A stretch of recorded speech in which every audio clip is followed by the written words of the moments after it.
Hello, tofu. Or, just bland, I guess. That's what you go by now.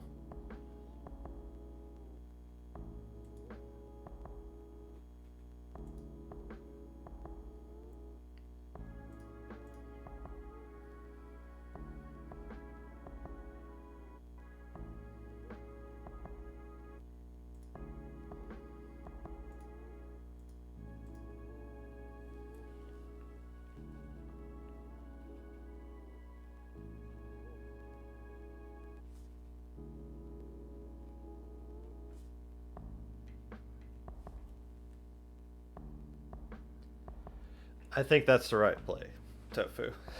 I think it's a little too late to try to rebrand yourself.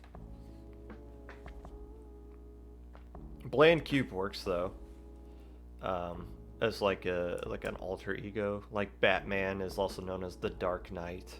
Tofu can also be known as the bland cube. I don't see why that can't work.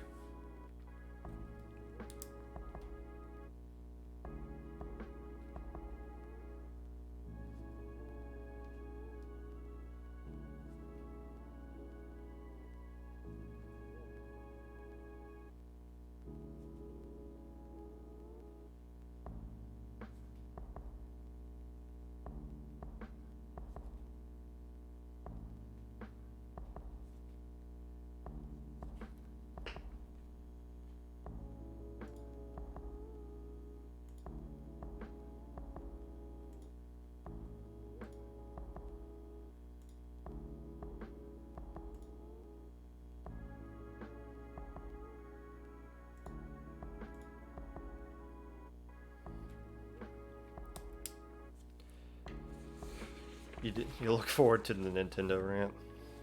I do too. I'm still trying to figure out what I'm gonna say about it. We're starting in 3 minutes. I'm still kind of doing research about this thing.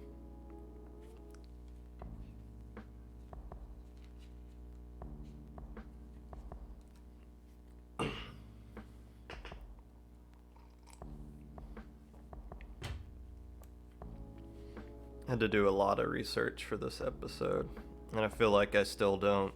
I feel like I'm gonna say something stupid that somebody else is gonna. Did I watch the HBox video? Yeah, I watched that. I watched several takes on YouTube of what people that are actually in the Melee community are saying about this. Uh, so yeah, I did. I did watch that amongst several others.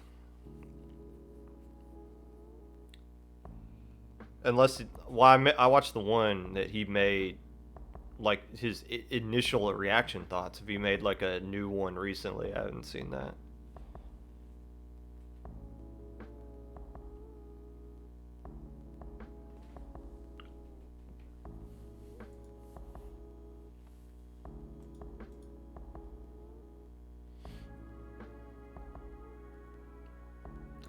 Should have watched what he made a new one. What could you recap the new one for me? Oh, the twit longer, yeah.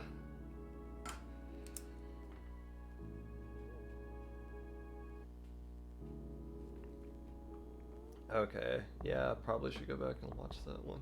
But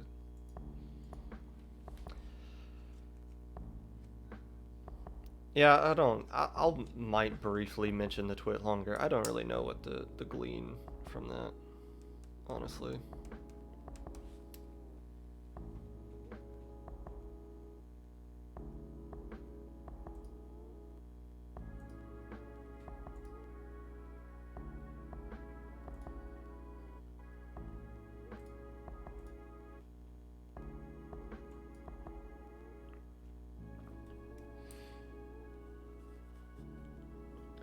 All right.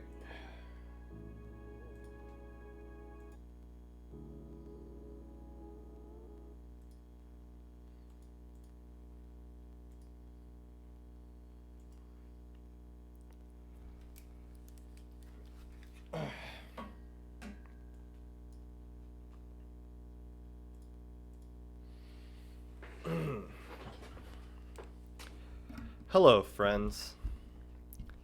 And welcome back to the Popcast.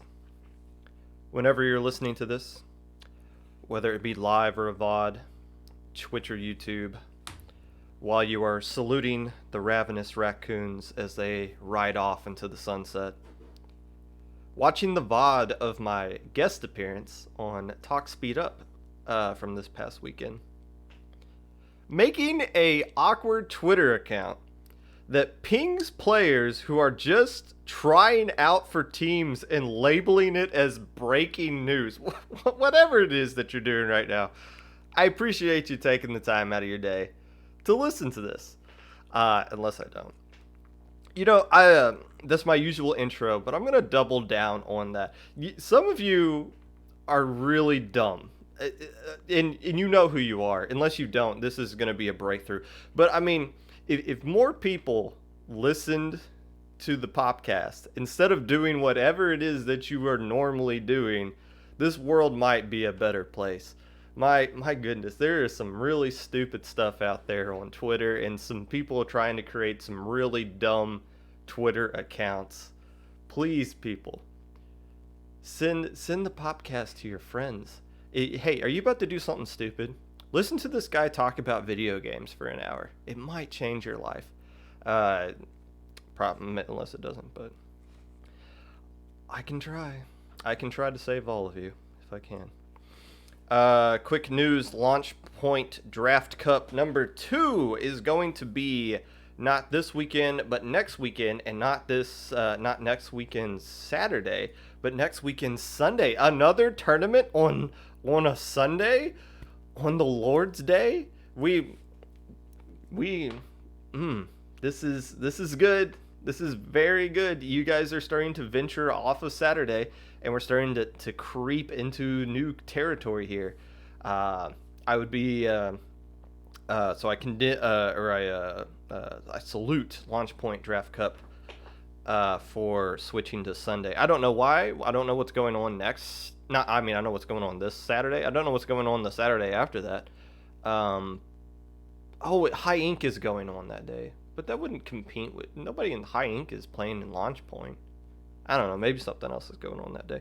Regardless, that will be the next lower level tournament that I am aware of. Will be not this Sunday, but then following Sunday, the 13th. So if you're in Launch Point, you probably are already aware of this. If you're not in Launch Point, and you are a player that is eligible to be in Launch Point, make sure you give that a glance over and check that out. That's a very fun tournament.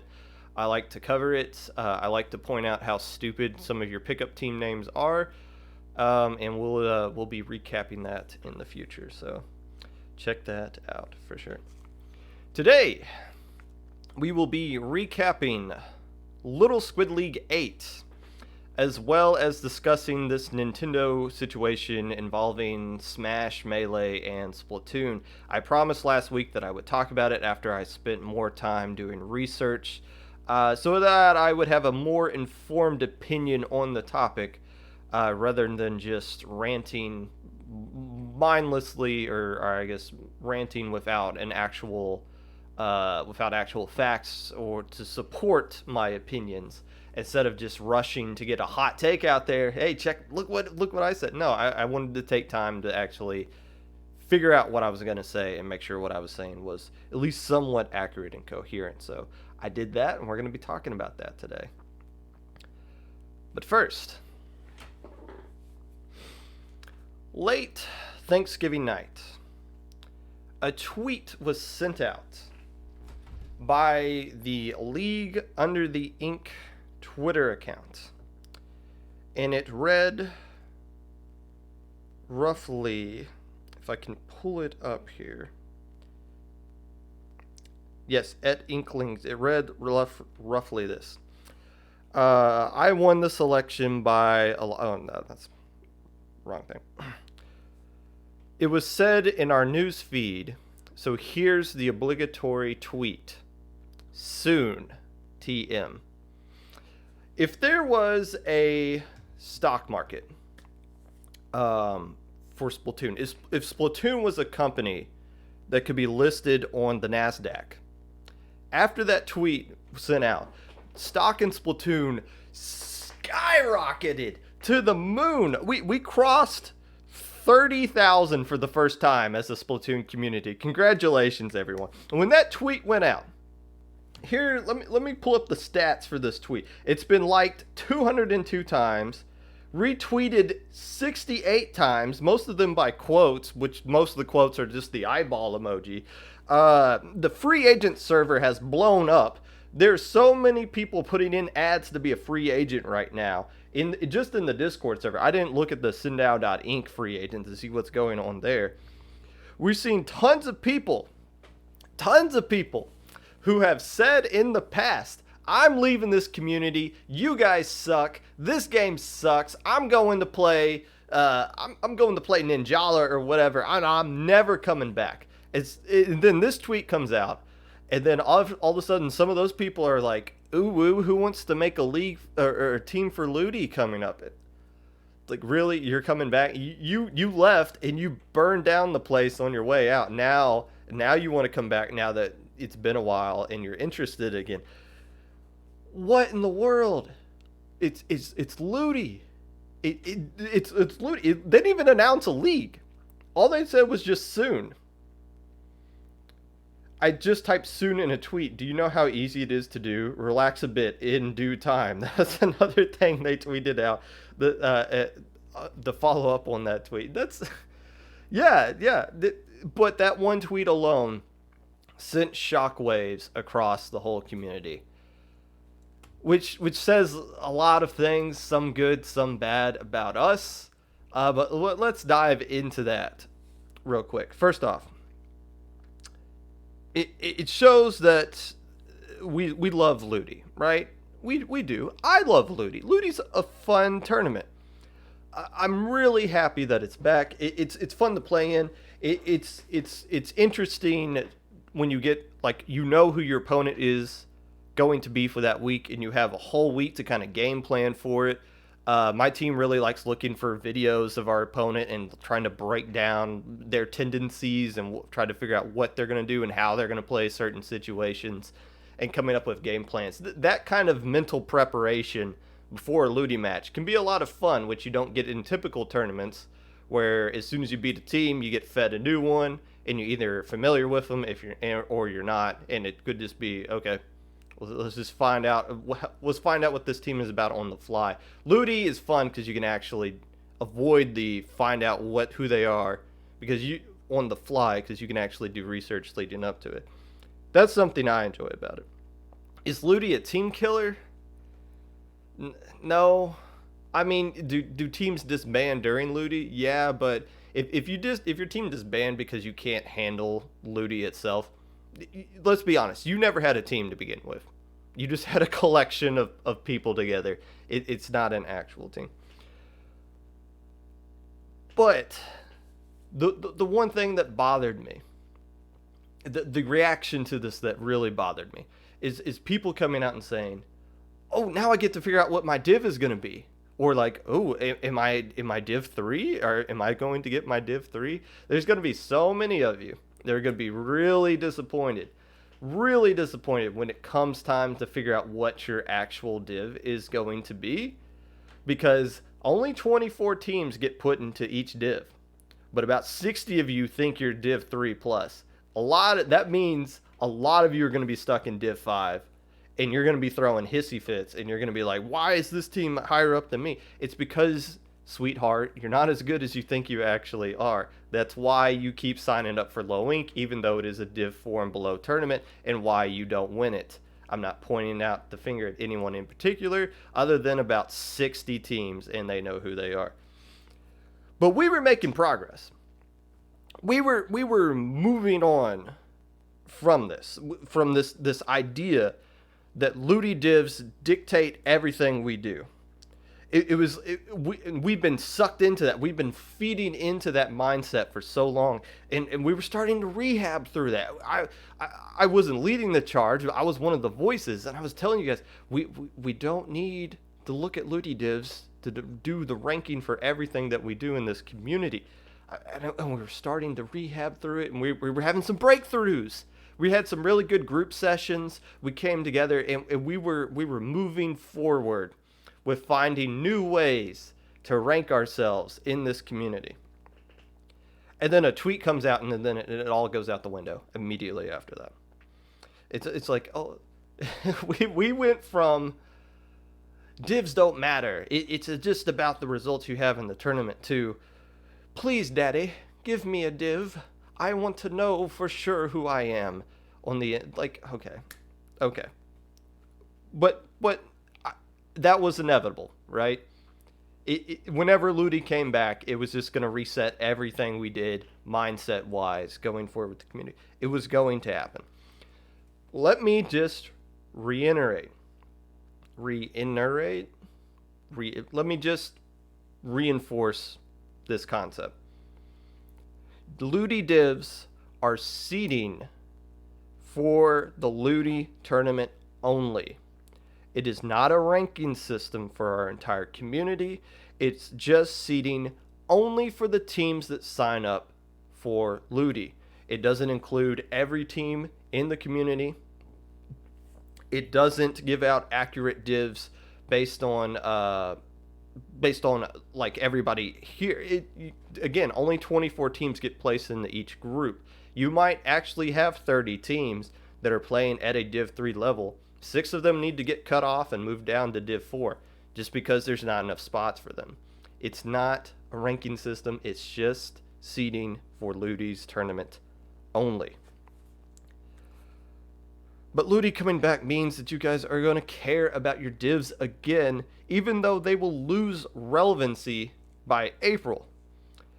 But we won't get divs, or that was the last time, yes. So the last time we got Luti divs was April. And it's going to be, you got to think. I don't have inside information. I don't know what this, I'm assuming this tweet means that Luti is coming back. That's the only thing you can really glean from that tweet, right? It's not going to come back in December.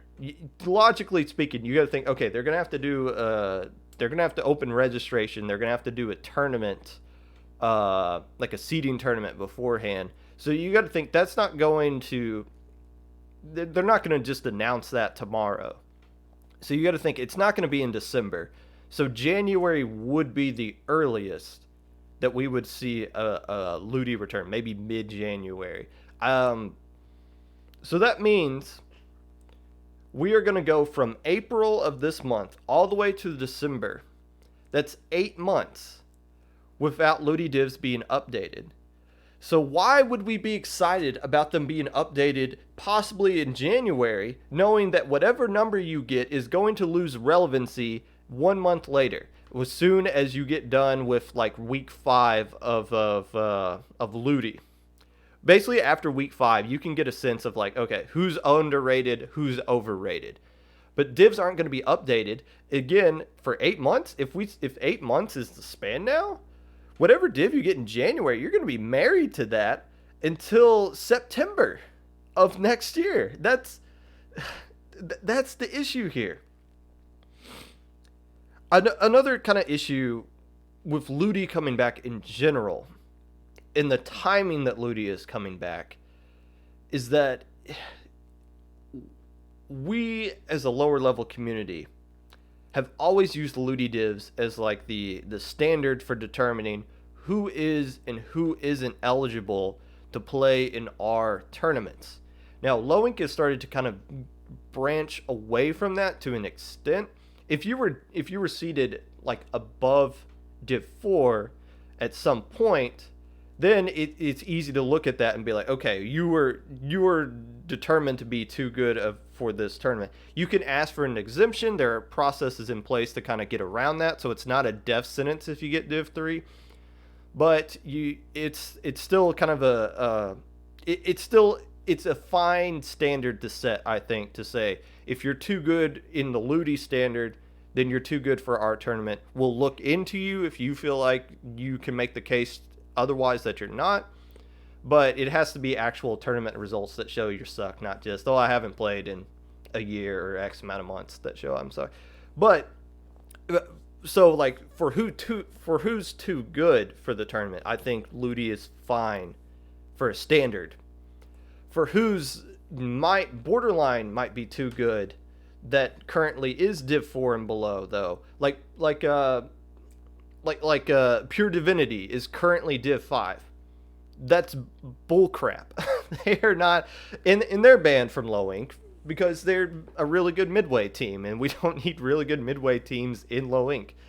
But they're currently Div 5, so if you go by the letter of the rule, they would be allowed for low ink. So that's kind of the example of like we as lower level communities have started to figure out, okay, these teams that are technically legal, we now know they're not.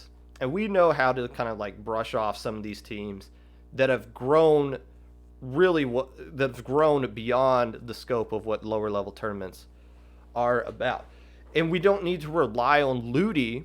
We don't need to rely on a group outside of Low Ink and Little Squid League and Ash Cup to tell us who should be allowed in our tournaments and who doesn't. Because without Luti's presence being around, we were able to determine that kind of stuff on our own. So with Luti coming back, my concern is that tournament organizers, with whatever the standard rule set for their tournament eligibility is just going to take this Luti sheet that comes out, again, possibly in January, and just be like, okay, this is our new standard. Everybody in Div 4 and below, you are now in low ink. Everybody Div 3 and up, you are out. That's frustrating. If we get to that point, that would be frustrating. Because then you're going to get a lot of teams that are traditionally in low ink and do good, but not good enough to where you can think they're actually going to win. They might get stuck in a Div 3. They might honestly get stuck in a Div 3. And then they're gone. To no fault to their own, other than just not enough teams signed up for Luti that are above them, so they have to get bumped up to Div 3. And that stunts their growth forever. On the flip side, there might be teams that are already banned from SAC because they made top 8 in a previous season, who haven't been playing good recently and might have only gotten top 8 in SAC because there's that one season where if you got voted into the All-Star game due to popularity and not because of how good you were as an actual player, and your team got in like 4 or 5 players into that All-Star game, and that bumped your team's rating way up, and you made top 8 that season just because you got players voted in? And what if that team, I'm not calling out anybody in particular, but what if that kind of example, and that team got placed in Div 4? Are we going to start letting them back in the low ink? Are we going to start letting them back in the SAC? I mean, in theory, you wouldn't if you went by the letter of the rule, but also if you went by the rule of Div 4 and below in, then yeah, you would. You would let them in. So my point is this. Luti divs are, it's not the end of the world that it's coming out, but we as TOs, I'm hardly a TO. I'm just a loud person. But the lower level community TOs as a whole were starting to think for themselves because they were forced to. Luti wasn't there to be the crutch for them anymore. But now that it's coming back, I'm calling out all the TOs right now. Use it as a reference. It's not a standard. It's not a guideline. It's not the end all be all as far as who should be allowed to play in our tournaments and who's not. We should still be able to use common sense here to kind of determine all of these things. Another issue with them coming back in mid-January, and this is something I've been kind of talking about for a while now, is all the finding time to get all of the tournaments we already have in the lower level community in. We talked about Ash Cup having to move a tournament to a Sunday, which was really successful for them. Little Squid Leagues had to move their tournament 3 times. 3 times in the past half of this year alone. just to make room for all the stuff that we have going on. And then whenever an NA Open shows up, or Inkstorm 8, or the Crown, or whatever kind of major tournament shows up, and the higher ups are like, you guys need to sign up for this tournament, then we got to adjust everything for that. So it's already been really crammed as far as tournaments for lower level teams is concerned, which is a good thing. It's a good problem to have, but it was important to solve those problems now, because look what's going to be happening in January. We have all of the stuff that we already have. Throwing it, I didn't even mention Minnow Cup or Launch Point happening. Checkpoint's going to be happening. Look what we're adding to this in January now. SAC's coming back. Now, granted, SAC's just going to be 4 weeks, plus an all-star game, plus a playoff. So I guess you could say 6. But that's not going to be something that we're going to have to constantly find. But 6 weeks is still... That's a lot of weekends to try to figure out how to get all this stuff in.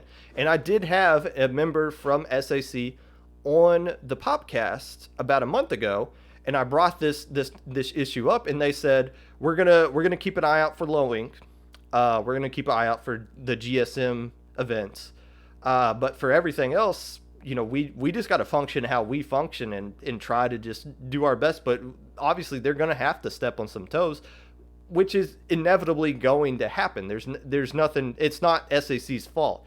There's only so much you can do, and especially when you're the bigger tournament like SAC,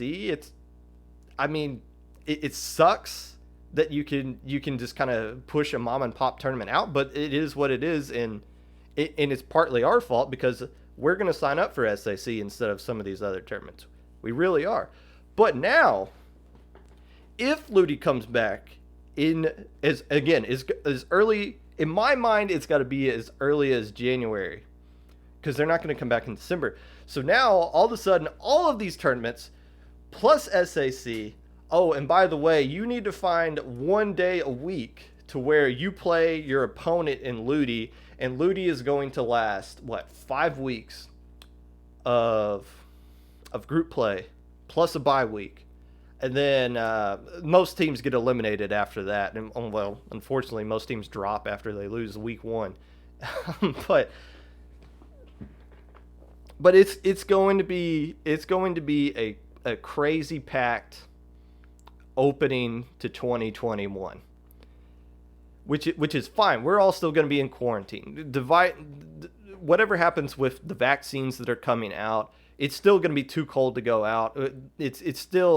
We're still looking to be kind of stuck in our houses for at least through the winter. So having a vast majority of things to do in this community is going to be awesome, and it's going to be a lot of fun. The problem, I wonder if it's going to be too much, though. Is there such a thing as too much Splatoon? Or is there going to be a thing where we eventually see a tournament like Little Squid League just disappear because we've pushed them too far down the list, or we just didn't leave any room for them at all? Or the Minnow Cup? Or is it just going, like all these mom and pop things going to disappear? That's something I'm kind of worried about, with all of these things coming back at the same time and kind of dominating time slots. Because when Luti's gone and SAC is gone, Minnow Cup, Little Squid League, Checkpoint, Launch Point, those things are still going to be here year round. And if we don't take care of them while Luti and SAC are still going, there might not be much left for us to come back to after we're done hanging out with those tournaments. So that's something I just kind of worry. I feel like we can solve this. It's going to require a lot of flexibility. My hope is that SAC is willing to be flexible as well. They are the big dog. They're the tournament organization at the top, right? So they can decide when and what they want to do. And everyone else, I hope they can find a way to where they can work with some of these smaller mom and pop things and keep everything going. With Luti, there's only so much you can do. I think tournament participation will drop, especially if you're a North American team and you play EU team. Your only option really is to play on Saturday or Sunday at like 12 p.m. Eastern time. Um, which, yeah, I mean, that is what it is. But, I mean, I'm talking in circles. Let's start wrapping this up. My point is this. Of everything that we've been talking about, all the reaction to this, it's all just to one tweet that just said soon. That's it. I mean, we assume that Luti is coming back because of this. For all we know, they could just be saying they're like updating their server or how they do their scrims or something like that. Who knows? But it's just one tweet. We're overreacting to it a little bit. This shouldn't change who we are as a community. The lower level community was trending in the right direction, in my opinion, without Luti. So the test here is going to be, once Luti comes back, can we keep moving forward, or are we just going to reset everything and start all over again? But let's just wait and see what happens. Don't be tweeting out that you think you're Div 3 now, or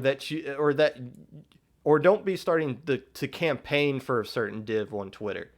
Just chill out, play in your tournaments, get results, and let the rest take care of itself.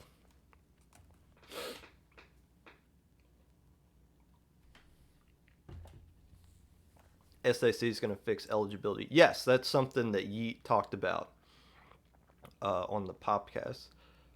But again, that was a month ago, and he said basically that they hadn't, or that SAC hadn't figured out exactly what they were going to change.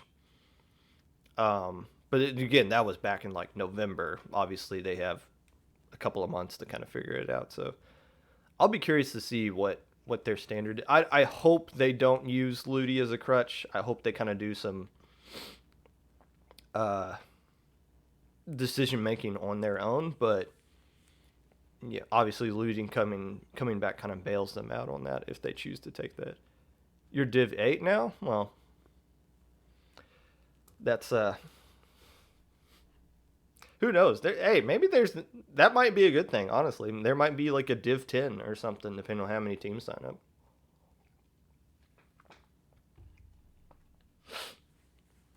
I like to tell everyone that my team started out at Div 6, but back in the day, Div 7 was the lowest group. And the only reason we got Div 6 instead of Div 7 is because we had a player on our team, and still do, called Turkey Slut. And one of the council members liked that name, so he said, yeah, we bumped you guys up from 6 to 7 because we liked your name there. It's like, well, which also goes to show that there's no real difference between the bottom teams and the top teams, or the bottom div and the next to bottom div.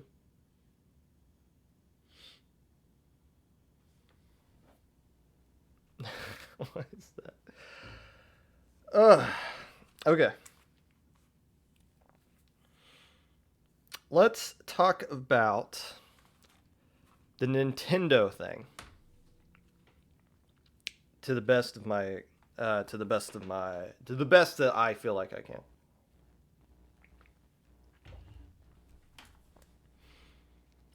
So, and I'm sure you guys have a lot of opinions on this as well, but let me just speak my thoughts. And if I'm completely off on something, then I'll correct it later. But here's basically what happened. If you're not aware of this, if you haven't been paying attention to any kind of social media in the Splatoon community, then first off, what the hell are you doing? How did you find me? First off, this is kind of a niche thing. But second, here's what happened. So the Big House, which is a Smash LAN in Michigan, makes sense. The Big House is where also the name of the Michigan football stadium. And this is a major Smash LAN. Some stuff that I saw said that this is one of the biggest LANs in the world. I don't know about that. I don't know what a size of a LAN has to be considered one of the biggest LANs in the world. But this is a huge tournament for the Smash community. So the main draw here isn't just Smash Ultimate on the Switch, but also Melee. And in order to do Melee online, somebody created this thing called Slippy, which is a fan-made mod. I thought it was an emulator, but I believe the correct term for it is a fan-made mod, which basically allows you to play Melee online with what people are saying is netcode that is better than what the actual Smash Ultimate netcode on the Switch is. Now, Nintendo apparently has a big issue with this. They sent a cease and desist to the big house, basically saying that we don't like that you are using Slippy, which is not something we created, but is the only way, literally the only way you can play Melee online, because Melee came out in 2001. You need a CRTV, you need a GameCube or a Switch, you need a copy of Melee. All three of those things, or I guess four if you GameCube or a Wii, all four of those things are discontinued. So it's you can't get a new version of any of that stuff anymore. So Slippy is really the only logical way to do an online Melee tournament. And it is a fan-made thing that uses Nintendo's product. So Nintendo said, no, we don't want you doing this. So they sent a cease and desist. The question was, it's not really a question, but what I found is, and I don't know the legal stuff behind all of this, and I'm convinced you guys don't either. None of us are lawyers. We all kind of claim to know, well, Nintendo had the right, or no, Nintendo doesn't have the right, actually. But the fact of the matter is, they sent a cease and desist, and it shut down the tournament. For what I've found is that developers do have a right to deny broadcasts of their game. I would assume for any reason, because it's their property. So I'm not going to debate whether this was a legal thing Nintendo could have done or not. But it is my assumption that this cease and desist, as far as like, we developed Melee and we say you can't broadcast it, from what I found, that is fine. Whether that holds up in the court of public opinion or not, I'll get to that later. But, well, yeah, let's get to that now. Are they in the legal right to do what Nintendo did? Shut down this major LAN for using a fan-made mod of their game? I would assume yes. Some of you people are saying, well, it's an emulator, so like Nintendo doesn't understand emulation laws and all of that stuff. I honestly don't know. I did a little bit of research in that, and there's people saying one thing and people saying another, and I don't know. Now, is Nintendo in the right as far as the court of public opinion is concerned? No, they are not. This LAN, if it were to happen, would do more positive for Nintendo than it would for them to go out of their way to shut it down, which is what they did. They went out of their way to shut down this event that would have given them more attention for not Melee, because obviously they don't give a damn about Melee, but it would give them more attention about Smash in general, and that there is a scene for Smash, and that there is a market for Smash. Because also, they were going to do Ultimate at this tournament as well. And from what I can tell, Ultimate would have been worse than Melee, because some guy in his basement created a better netcode than what you can find for Ultimate on the Switch. So no, again, it's their product. They can do what they want with it. It's obvious that they don't care about Melee, and that's concerning, because so many people do care about Melee. Now, what does this mean to us? What does this mean for the Splatoon community? We have a tournament coming up this weekend, the North American Open, and I was set to come on the Popcast and talk about how this particular Open was going to be the most important tournament we've ever had in this community up to this point. I usually say that about North American Opens. They're so critical. They draw in so many casuals who have no idea that Twitter and Discord and all this stuff exists. It brings in so many of those teams, and then they play in the North American Open, and then they find out, oh, there's this thing called Low Ink. And then through Low Ink, they're like, oh, there's this thing called Little Squid League. Oh, what's it? Checkpoint 1? What is this? A pickup server for teams around my skill level? This sounds like an awesome thing. The North American Opens do more for growing the scene as a whole than any other tournament, than anything else that we do in this community, period.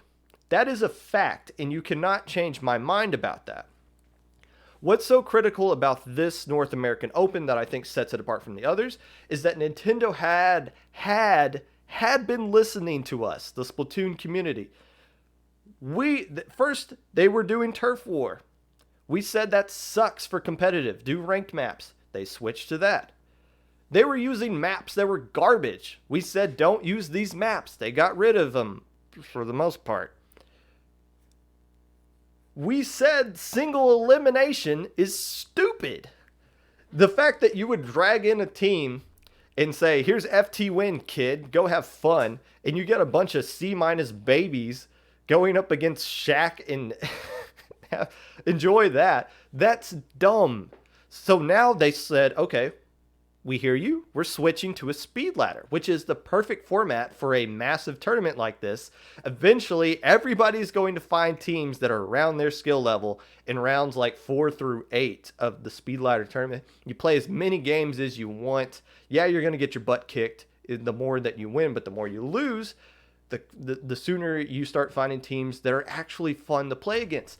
This is going to create, speed ladder format is going to create a fun tournament for all 6 gazillion teams that sign up for the North American Open. This was set to be the best tournament we've ever had up to this point as far as growing our community. It really was. But this Smash stuff came out, and we saw what they did to Melee. And now it's changed. Let me show you guys some stats real quick of what the current NA Open is looking right. And I'm updating this. I'm refreshing my page right now. This is 12:38 on November 30th.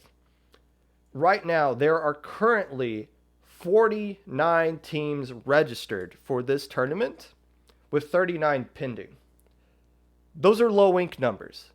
On a Monday before Low Ink happens, on a Monday with Low Ink happening on a Saturday, 6 days away, Low Ink will have about 50 or 60 teams signed up for it. This North American Open only has 49.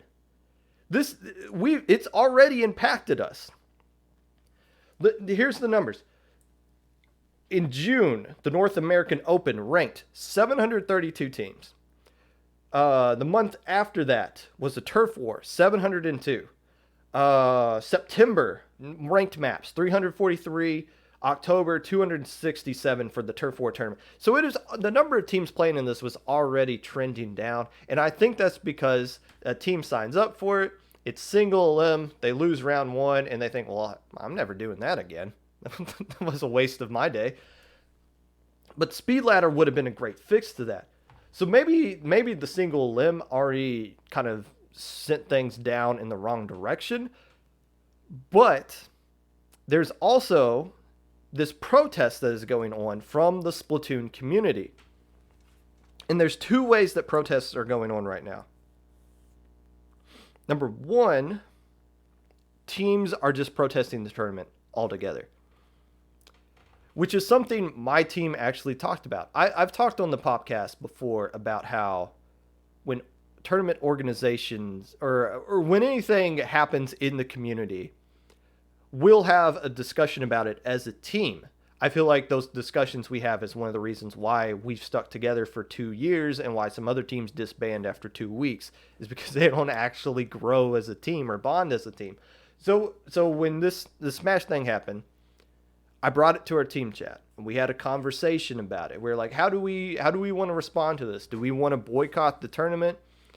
And ultimately, what we decided on, and we had people on different sides. We had people that were like, screw Nintendo, and people like, no, we need Nintendo.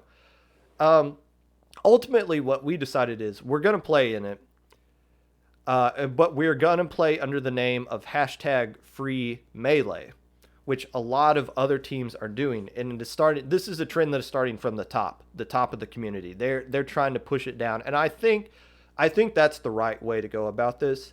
If you want to play in this tournament, you should, but I think you should, and I strongly urge you to change your name to Free Melee, because we do need to send a message to Nintendo. And here's why this is important. Why it is important for us to send a message to Nintendo. Because we are clearly the favorite child of Nintendo. There is a Twitlonger out there.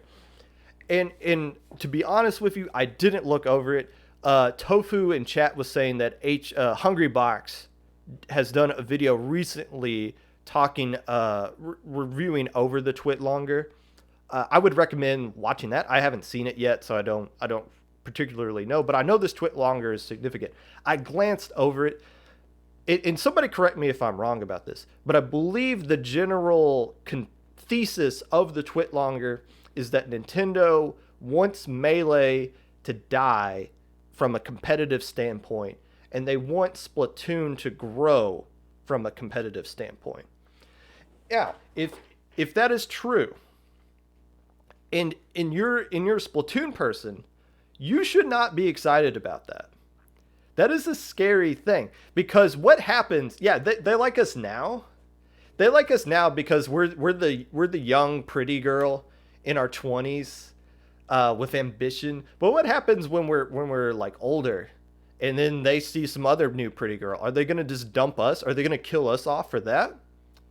That's what's important here, because this very well could happen. Why do people like Melee so much? It's because it's a broken game, honestly. The mechanics are kind of funky, but it makes it unique. The wave dashing, all the movement that goes into Melee, which is something when I played the game back when I was a teenager, and I enjoyed playing Melee as a teenager, but I never played it the way that professional competitive players play it, and I don't think Nintendo enjoys that too much. But people enjoy playing Melee competitively over Smash Ultimate.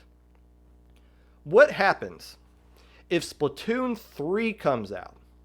And Splatoon 3 is a battle royale. Now, the Switch can hardly handle 8 players in a Splatoon lobby to begin with, so I don't think it's going to be that. But people have been speculating about that. New hardware comes out, and then Splatoon 3 changes the concept. It takes the concept of painting and specials and all that stuff in the movement of the game, and makes it like a 50-player battle royale or something like that. And then all of a sudden, or they just make new specials, or they just like completely update the game, and the game sucks, and it just moves backwards as far as progression. And then we are like, Splatoon 3 isn't viable for competitive. We're all sticking to Splatoon 2 as far as competitive is concerned. Eventually, Nintendo's going to be like, hey, we shut down the servers for Splatoon 2. You guys can't play that online anymore. But that's the version of the game we still want to play. Well, we already know Nintendo is not... Splatoon 3 includes stripping. Yeah, Brawl is a good example of this. Brawl is not used at all because it sucks. What if Splatoon 3 is our version of Brawl, and we want to stick to Melee, but Nintendo's like, no, you can't stick to Splatoon 2. You have to go to Splatoon 3. That is where issues is going to come up. And that is where we already know, like, okay, how they handled Melee, that's exactly what they're going to do to us. Meta Knight Splat 3 special. Yeah, well, I mean, like, but if that were to happen, you know it would get patched out. I mean, they nerfed Stingray, 5 times in a row, and it's still kind of broken in certain situations. But I digress. Here's the question, though. What is the message that we are sending to Nintendo with how we handle this tournament? Whether by not playing in it altogether or by signing up with the free Melee name, which a lot of teams are starting to do. I don't know. I know what the intent of this is, which is trying to support the Smash community. I don't know if that's how it's going to be perceived by Nintendo. But let's just assume this. Do we need Nintendo to help us grow? Like, are we dependent upon Nintendo to grow our community? No, we're not. Does Nintendo help us? Oh, for sure. I just listed the benefits of these Nintendo online tournaments, the opens by themselves. Obviously, they have a lot of benefit to the community. Do we need them, though? We don't. A vast majority of this community has just been all us. All us, 100% grassroots. What we don't need, though, while we don't need Nintendo to help us, we don't need them to be against us. Because what they've shown with Melee, if they're actively against something, they're going to go way out of their way to make sure that it dies. Think about it like this. Even in 2013, when Melee was going to be an EVO, which is a huge tournament, and Melee being an EVO is a huge deal. Even then, Nintendo was like, no, we don't want this. Now, the community barked back, and Nintendo was like, oh, okay, you guys want to play our game and enjoy our game? All right, fine, whatever. What a weird concept that is. But they could very easily do that to us. Maybe not today, but somewhere down the line. If we don't stand up for ourselves now, if we don't support the Smash community now, it could very well happen to us. It absolutely could. Now, one other thing I want to point out. Nintendo made a tweet earlier this week that was like, here's the maps that are going to be in the NA Open. And it got demolished. Every single tweet that I saw that was underneath that tweet, or was a reply to the Nintendo tweet, or was a retweeted quote, was basically slamming Nintendo and their response to the Smash thing. One thing I do want to point out. Yes, a few people from the Smash community were hating on Splatoon. They were like, why is Nintendo supporting this game? It's a dead community. The players, I don't know anybody that plays Splatoon. They suck. Don't go after those people. They don't represent the Smash community as a whole. Don't turn against the Smash community because of a few bad apples. You guys know full well we have a lot of morons in the Splatoon community. And whenever they run their mouth about something, we're the first to say, hey, this guy doesn't represent us. This dude is not about what we're about. Don't judge the entire Splatoon community based off of these guys. We have to do the same thing.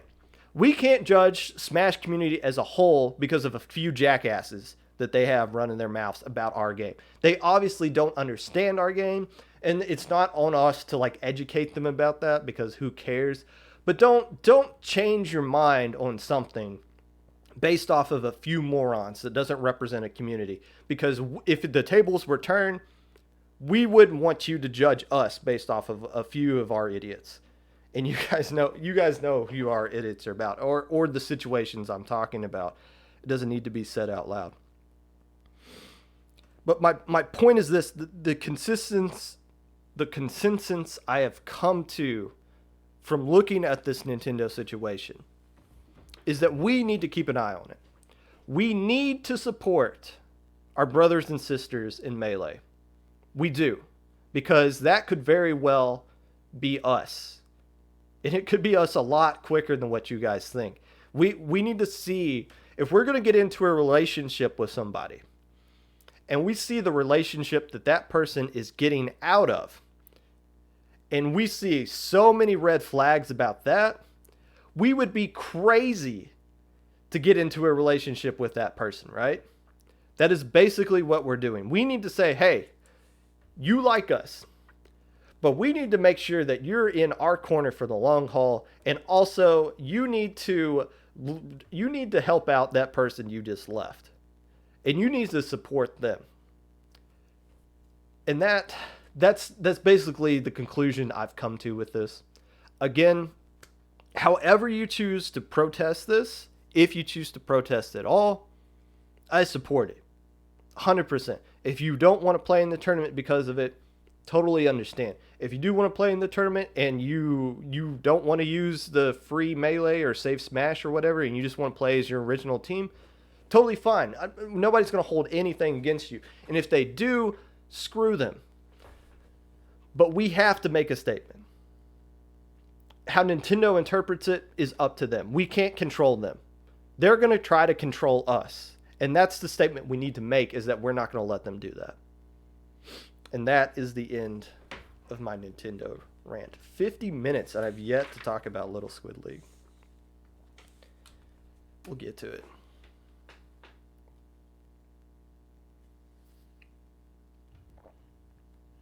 My points are amplified when you read the tweet longer. I probably should have done that before I came on today. I'll look back into that tweet longer, and the reaction videos to the tweet longer. And if there's like anything blaring with what I've said today that it is contradicted by that, maybe I'll update things on next week's episode of the Popcast. But I don't know. I just wanted to get that out. Regardless.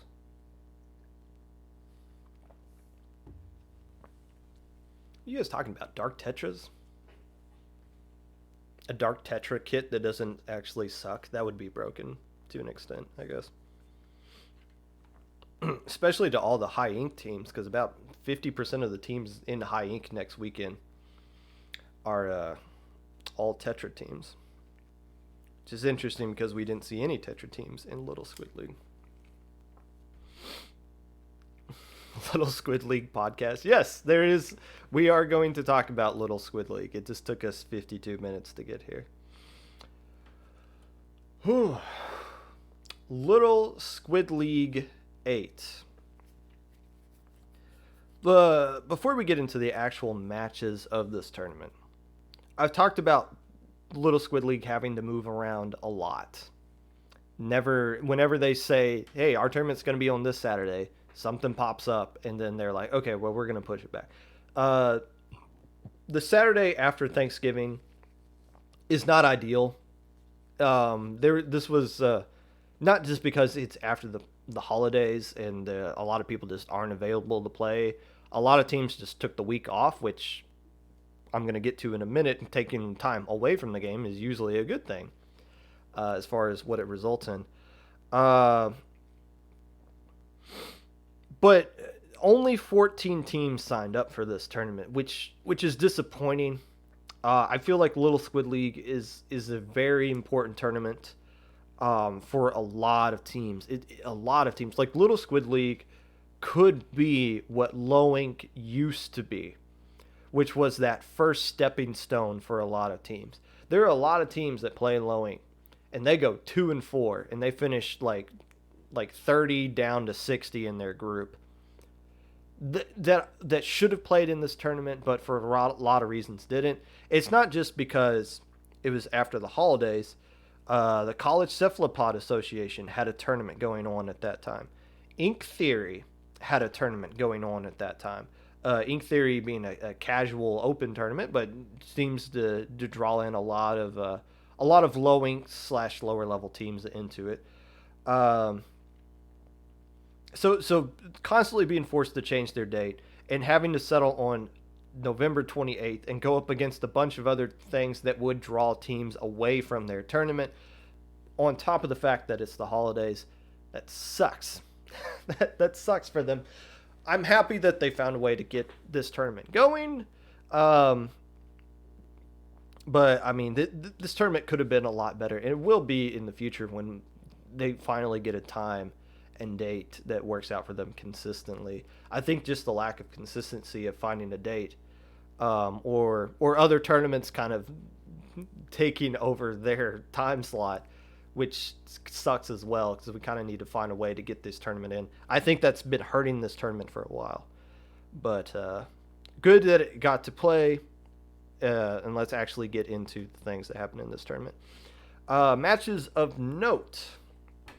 Only got 2 here, and ironically, they contain one team. First off is Ink Eye 2-1 over Inkcraft Cult. This was a top cut matchup later, or not. Well, this was a matchup between 2 teams that made top cut in Swiss, and obviously it was close. Ink Eye and Inkcraft Cult are 2 teams very familiar to Low Ink. I don't know if they played each other before, if they have a record, but I would assume these 2 teams have experience playing against, or these 2 experienced teams are used to being around each other, if they haven't actually played against each other up to this point.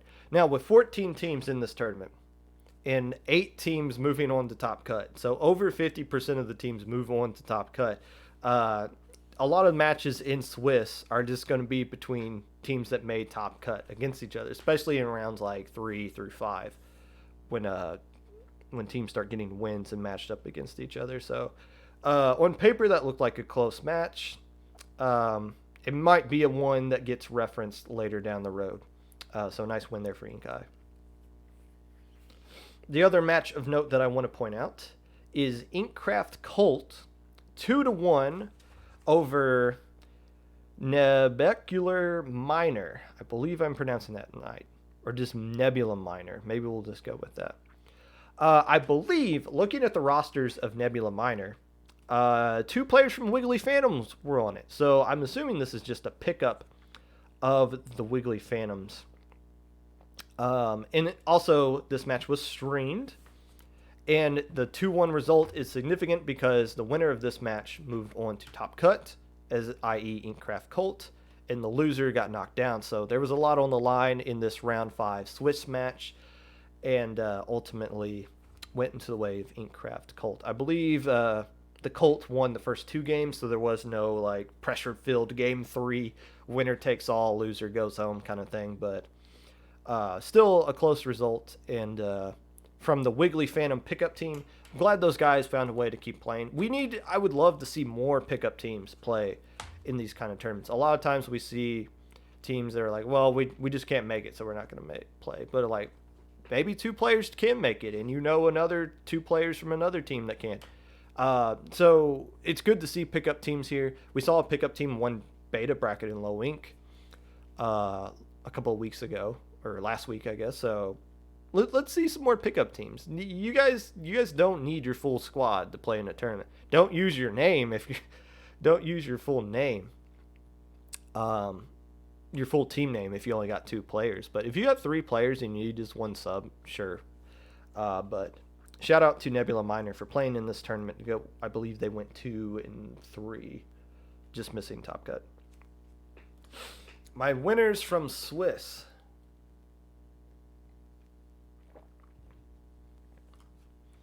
Thank you for the sub. Do I want it? Sure. Do I need it? I guess if you... Do you guys get like commercials in the middle of this stuff? Like, do subbing actually help out with that? I don't know. If you do, is there a way to where I could just set it up to where you see an ad at the beginning so you don't get like, miss anything from this? I mean, I don't want to create a situation to where you sub to me so that you could actually see this thing. I want to make sure you guys can actually see this for free if it's all possible. But hey, if you want to give me money, yeah, I'll take it. Winners from Swiss. Let me start this off with a question. How do you pronounce this? IRIDE. That's IRIDE, isn't it? Now, this I saw somebody, it was brought up in another server that this is not, even though it looks like IRIDE, I believe these guys are from Italy and it goes by something else. Irida? Irida? Okay, someone's saying Iris, another person's saying Irida. Parias is saying Iris. I'll take that. Why isn't it? Why is there not a S in here? Why is there a D? I don't know. I don't know English. I don't know Italian either. You guys are saying Iris, so I'm gonna run with that. Iris went. They made top cut here, and this is significant because they went 2-4 in low ink and didn't make gamma bracket. Translucents. These guys went 2-3 in the last Little Squid League, finishing 15th. So this was they went 3-2 here in this Little Squid League and made top cut for the first time. Inkcraft Cult, they made top cut here, again significant because they went 2-4 in low ink, failed to make gamma bracket. Damaged Ink is my other team that I'm giving a winner roll from Swiss. These guys are new to competitive. Mostly, when I looked through their player history, they were mostly just from NA Open. So we talk about the significance of NA Opens. Here you go. You got a team directly from it. These 4 teams I just mentioned here: Iris, Translucence, Ecraft Cult, and Damaged Ink. This is why Little Squid League is so important. These 4 teams didn't make gamma bracket in low ink, or they didn't make it the last time they played in Little Squid League, or they're just new to competitive in general. But these 4 teams had a really good tournament. They made top cut. This is one of the best tournament results for these 4 teams in their whole history. And it's because there's a tournament that caters just to their skill level. This is why Little Squid League is so important. Because without it, these teams are just 2-4 teams in low ink. But now they get this experience under their belt, and they get a little bit of confidence, and they get a little bit more synergy. Now, next time they play in low ink, these guys are going to do better. They might get the 3-3 and make gamma bracket. They might find a way to steal another win and get the 4-2 and sneak in the beta. It's because of playing in Little Squid League. The teams that play in these tournaments outside of low ink get better, faster, and they see more results in low ink than the teams that don't. That's why it's so significant to play in this tournament. So shout out to those 4 teams for getting really good results as far as their tournament team history is concerned. Looking at top cut, there are a few matches of note here that I want to get into. The first one was not on stream, and it was Thalion versus Iris, which is this was in round 1. It was 3-2 in favor of Thalion, and this is a rematch between these 2 teams, in which it was 3-0 in favor of Thalion. So you go, okay, Thalion obviously had an easy time defeating them in Swiss. So what was the issue here? Well, the Swiss match was actually streamed.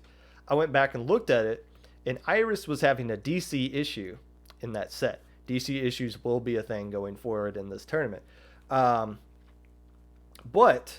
so after seeing that, I was like, okay, what would happen if Iris actually had their connection all the way through and they got to play the actual set without having to drop games through to DC?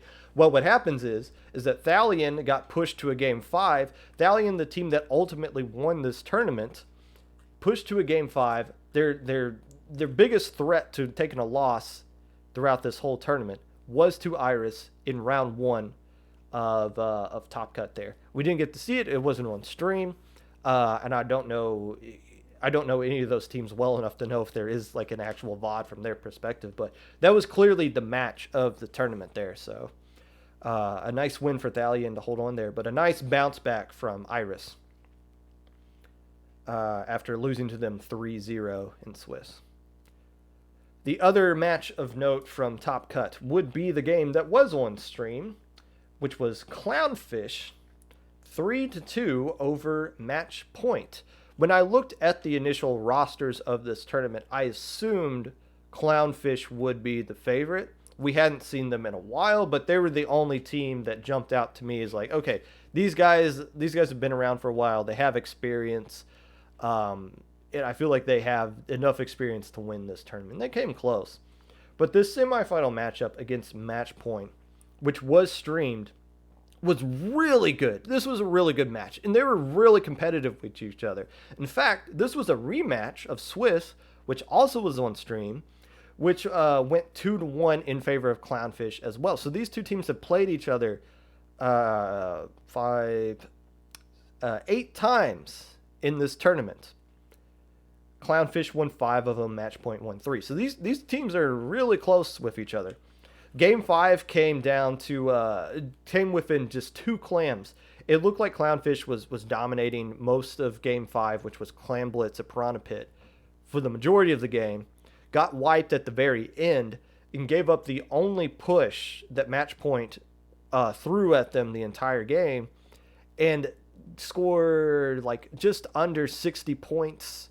60 total points, so they got to like 38 remaining or something like that. Just 2 clams short. They didn't have enough clams in the end to take the lead there. And shout out to Dragon, I believe is how their IGN is pronounced. They just didn't have the A or the O to make room for the tag. On CDS, seemed to really pop off in the set here, even though Clownfish ultimately got the win. A really good match. If you're bored this week, I would recommend going back through the VOD and watching that one, because literally all 5 games could have gone either way, which is a good sign. Match point did go on to win the 3rd place match. In fact, Swiss played out exactly how it should have based on the seeding. The higher seed won every single time. And the team that finished 1st, 2nd, and 3rd in the seeding for Top Cut finished 1st, 2nd, and 3rd at the end of Top Cut, which is something you don't always see in Swiss, but worked out here, ironically enough. For match point, before I move on to grand finals, this is a new team. Again, mostly from NA Open, meaning this team, the only experience these guys had coming into Little Squid League was mostly from NA Open.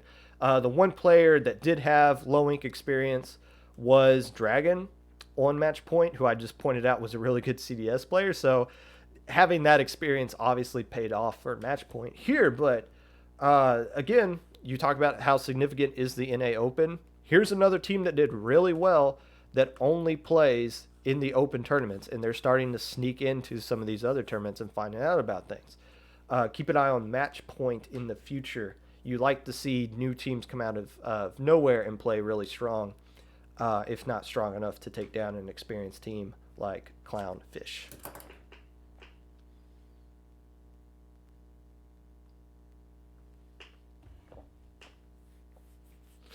We won't mention grand finals. Well, we got to.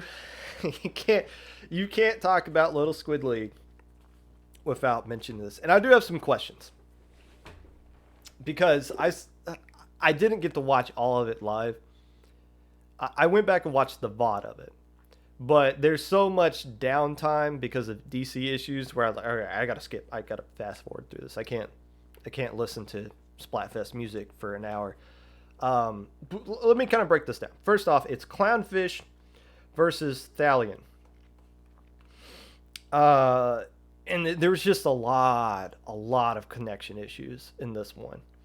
First off, the one that I think is significant here was Clownfish DCing in Game 4, which is critical because going into Game 4, the score was 2-1 in favor of Thalion.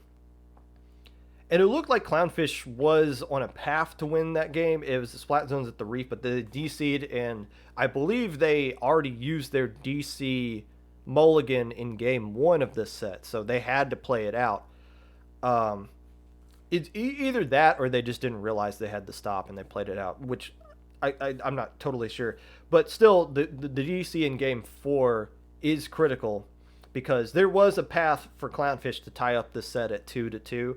Instead, they DC'd, they lost, and despite a great effort by Adept, who popped off with Galuga Doolies, it wasn't enough to overcome a 4v3, and Thalion won that one to force it to 3-1. Again, if they played with all their players and got a win, we're tied at 2-2. Clownfish won game 3. That would have put them up 3-2. We got a completely different set here. So connection issues with the Switch. Again, Nintendo, we got a guy in the basement making a better netcode than you guys. Getting with it here. Ultimately cost Clownfish some results there. A question I have is, I skipped ahead because there was a long wait. There was like a host DC at some point, and there was a delay getting some other players in. At some point, I saw a member from Alloptic playing for Thalion. Alloptic being a team that made alpha brackets in the past low link and has made alpha bracket before. On junior, they played well. And Banana, whoever Banana is for Thalion, played really well with Splatling, top fragging in several games. But at some point, some players, I assume somebody got dropped or something, and then we just saw we need an emergency sub. That would be my assumption. I can't pay attention to chat and this at the same time, so somebody correct me in chat and take their advice if they know what's going on. Oh wait, you're Banana? Well, why isn't your name Trooper in like IGN or something? How am I gonna build a brand for Banana if you got multiple names across here? What's wrong with just J Trooper? Maybe that's too many characters with a tag. Well, no, wait, you didn't even have a tag for your team. Oh, hello, Banana. You played really well, Banana. You were cool to see. Regardless, Thalion won this one 4-2. Connection issues, whatever, it happens. I always say showing up is half the battle. Sometimes it's in your control, sometimes it's not. It is what it is. But an unfortunate end, obviously, to this tournament. But for Thalion, so what does this mean for both of these teams going? What does it mean for these two teams going forward? For Clownfish, this is their first appearance since Low Inc. in September, where they went 1-5. I'm sure they're just tickled to death that I'm bringing up that horrible Low Inc. But they've done better than that in the past. We're allowed to give teams mulligans for having a bad tournament. If you look at what they did in August, they were the number 1 seed in Gamma, which means they were just a few opponent win percentage points away from making beta bracket. So for Clownfish, this is a nice bounce back for them, having not seen them play in a couple of months. Sometimes taking a break, we've seen teams take breaks and come back a lot stronger than what they have been in the past. Tyrant Inc. being a great example of that. C-Boys probably being the key example of that. Maybe Clownfish is the next example of that. A team that we see kind of disappear for a few months, come back refreshed, focused, and ready to get some wins. Finishing second place here in this tournament is a really good result for them. Congratulations to Clownfish. For Thalion, this is a new team, and they won this tournament, but it wasn't easy. They didn't lose a single match. They dropped one game in Swiss, meaning they went 2-1 in Swiss against one team, but everything else was 3-0. Top Cut wasn't a cakewalk for them, though. Iris almost beat them in round 1. They did sweep Ink Eye, who finished 4th place in this tournament, but obviously Clownfish was more than capable of defeating them. It's just connection issues ultimately did them in there. But for Thalion, a new team, obviously dominated Swiss, obviously got some solid players here on this roster, have a connection to Alloptic, which I guess helps out. My question is, will we see more Thalion in the future, being that this is their first tournament, and at least the first one that I was aware of. I did look through their players' Battlefy history, and nothing really popped out there, so are we going to see more Thalion in things like Minnow Cup or Low Inc. In the future? That'll be interesting to see how they do in those kind of tournaments. I think they would be a Gamma Bracket team, probably a dark horse to make beta. But with new teams, when they come out in their first tournament, you always think, okay, they do really well in this tournament. It's just a sign of things to come, or have they already peaked? That is the question for Thalion going forward. And with that, we are going to end this long, lengthy, a lot of talky Popcast episode. And we're going to find somebody else to stream here, or to raid. Oh, let's go to Enigma with that. That's not the right one.